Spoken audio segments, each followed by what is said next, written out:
Hey Bear Squad, what is up? Today we're going to be talking about leasing machines from your Coca-Cola bottler or from your Pepsi bottler. I think Dr. Pepper and some other places do it too. Disclaimer right off the bat, the only place that I have leased machines with so far is Coca-Cola. So I'm going to be creating this video based on my personal experience getting leased machines through Coca-Cola. Or your local bottler. And it's Coca-Cola in my case. Pepsi has not allowed me to do it yet. Tried, didn't work. Anyways, so, oh, that was my elbow! That's staying in there. Funny bone is so funny when it happens to other people, not funny when it happens to you. All right, so we're gonna go through the list of requirements real quick. The first thing that you're going to need to have to get in with your bottler is going to be an LLC or a sole proprietorship. You need a business. You have to have a legitimate taxable business, and then you're going to go to the IRS website and you're going to get what's referred to as an EIN number. Your EIN number is basically a social security number for your business, and this is how you file your taxes. You're going to file it under your business name and your EIN number, and your EIN number allows you to establish commercial accounts. Then you are going to start building your business. You need to have at least 10 machines in most places. Different bottlers are different, but they're going to want you to have some sort of established business for some period of time. I was established for 6 months when I first walked up and faded out, and I had more than 10 machines at the time, and that's what they wanted. They wanted 10 machines, establishment, and they wanted you to order product from them, obviously. Something you got to keep in mind is their prices aren't always the best. They're the only place that you're going to be able to get 20-ounce bottles that work. So if you want to have 20-ounce bottles in your service, you need to go through a bottler, and usually it's better to start purchasing the product from your bottler before you approach them about leasing machines. So let's recap what we've talked about so far. You need to have a business, EIN number, those are two really important things. You need to establish your business, which means you actually have to grow it a little bit. You have to buy your own machines first and then put them out there. You can't just go in and be like, oh, I want to start a vending business. Can I get some machines? Any realistic investor would be like, no, nope. So you've established your route, right? You've got your business, you've got your business name, you've established your route. Now you want to start buying 20-ounce bottles. Maybe you bought a machine that only does 20-ounce bottles and you can't purchase shims for it to do cans yet. And it won't run 16.9-ounce bottles, which are the bottles that you would buy at like Sam's Club or places like that. It just won't do it, right? Okay, so here comes the fun part. You're gonna get a hold of Coca-Cola. They're gonna send you to a local rep, and the rep is gonna call you back. Well, a couple months are gonna go by and you're gonna get irritated because the rep didn't call you back. What I did, I didn't even bother going through the irritated part. What I did is, I was at Walmart and I happened to see the Coke guy.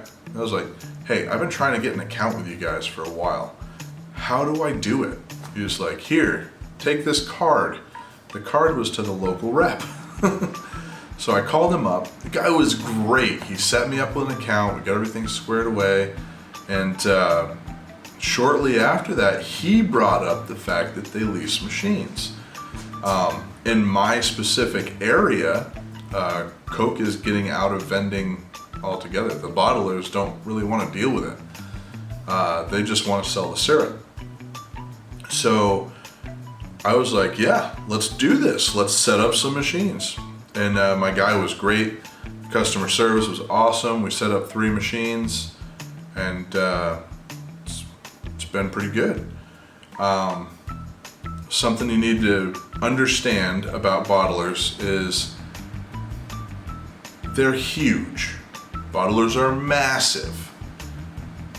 Therefore, the customer service doesn't need to be the greatest in the world.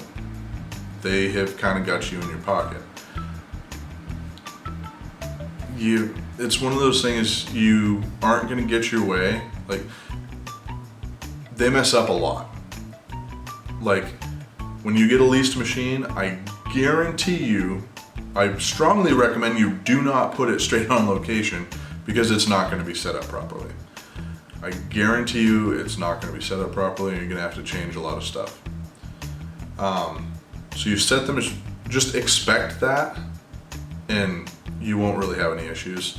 You expect that, you go, you set the machine up properly, because it's not, and don't think that you getting angry at them is going to fix the problem, because it's not. They're just not going to respond to you if you get angry at them. So that's really like the lowdown of things. We'll do a quick recap, so we have a much better idea here. First, you're going to go out, get your LLC or sole proprietorship or whatever you're going to do. Then you use that to get your EIN number. You spend a couple of months establishing your business. You get an account for bottles. You get an account just for bottles. You start buying product from them. If you can't get an account right away, find out where your bottler is. Go knock on the door. I bet you that they want you to be buying from them. So once you've done that, establish a couple of months of reoccurring product purchase, right? They're gonna want you to order a minimum of 10 cases at a time. In my case, it doesn't matter how often I order the 10 cases, they just want me ordering 10 cases at a time. They don't want to send the truck out with 5 cases on it, you know? And I totally get that. That totally makes sense to me. I would definitely do that. Then, try to wait for them to bring up the leasing of machines, but if they don't, in a certain period of time, just be like, hey, I've got this new account and I don't have any soda machines. Do you guys have any machines you'd like to do exclusively, blah, blah, blah. Sometimes they'll make you get in a contract where the machine needs to push through so much product every month. Sometimes they don't really care. It doesn't really matter to them. But all in all, with me, it hasn't been that bad. I do have to say I'm probably gonna shy away from it in the future, because the only company I've been able to do this with is Coca-Cola. And my biggest seller is Mountain Dew. So it's hard for me, because Mountain Dew is literally like tiers above anything that Coke sells. And sadly, it's like the only thing keeping Pepsi alive, but that's the only reason I'm gonna stray away from it, because I can't put Mountain Dew in my leased machines. But guys, I really hope that answers the questions that have been out there. If you guys have questions that you'd like to ask me, feel free to ask me, and I'll make a video about them, because we do need to fill in some spots. I'm gonna be spreading collections out more, so we're gonna need to fill in some spots for our daily content. But yeah, that's about it. Bear Squad, thanks so much for tuning in. I really do appreciate it. Hey, a quick note real fast. We have moved on to the Facebook platform as well as YouTube. If it's easier for you to get my content, you are welcome to go to the Facebook platform as well. I release videos daily, one day behind YouTube. YouTube is the one that gets it first. And we're hoping to get monetized over there as well. So you're welcome to go check that out. Guys, once again, thanks so much for tuning in. Peace out. If you're on YouTube, click on the subscribe button and find a video you like. Peace.